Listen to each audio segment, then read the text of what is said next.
Senior doctors in the UK were aware that donated blood from the United States in the 1970s and 80s could have been infected with HIV or hepatitis.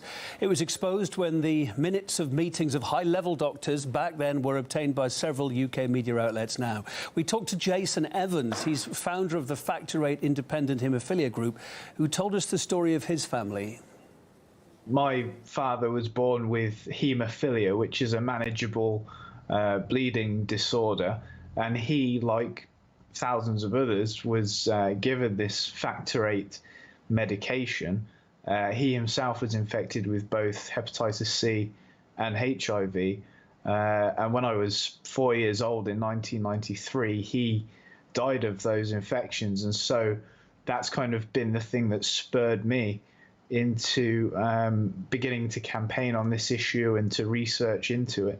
Well, I first asked for these documents from the Derby and Burton NHS Trust many months ago, and initially the trust refused to provide me with the document in question, so I had to go to the Information Commissioner's office, who stepped in, and the ICO did prompt them to eventually release the document to me. However, the first time that the trust gave me the document, I noticed that 2 pages were missing from it. So I then had to go back to the ICO saying, you know, they've missed out 2 pages here. And I did eventually get those 2 missing pages, and I was told by the trust that that was due to an admin error, if we choose to believe that's true. And it was on those 2 pages that were originally missing that this revelation was in there. In 2017, Jason Evans initiated a public inquiry into the case. He claims key files are still missing.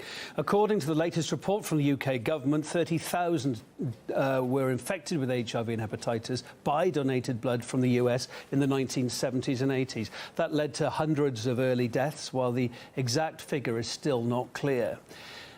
The UK government expresses condolences to the victims and their families, calling the case a tragedy that should never have happened. It also says that authorities are open and ready to help with the inquiry. Jason Evans doubts, though, that there'll be any real assistance from the government. I don't think the government or the Department of Health have really moved this forward at all in recent times. The bizarre situation we're in now is, of course, victims and families say this is a scandal. Lawyers say it's a scandal. Civil servants I've spoken to say it's a scandal. We've got 2 former health ministers that say it's a cover-up. But the important point here is the Department of Health at the opening hearings of this inquiry said there's been at best a lack of candour and at worst a cover-up, yet they still will not accept their legal liability despite saying that. So we're in a situation where they kind of make the right noises, but the action just isn't there to back up what they're saying, and I think it's time for that to change. Families and victims have been seeking justice for decades. I can tell you RT's got a feature-length report on the case. You can watch it on our site, rt.com. It's called Bad Blood.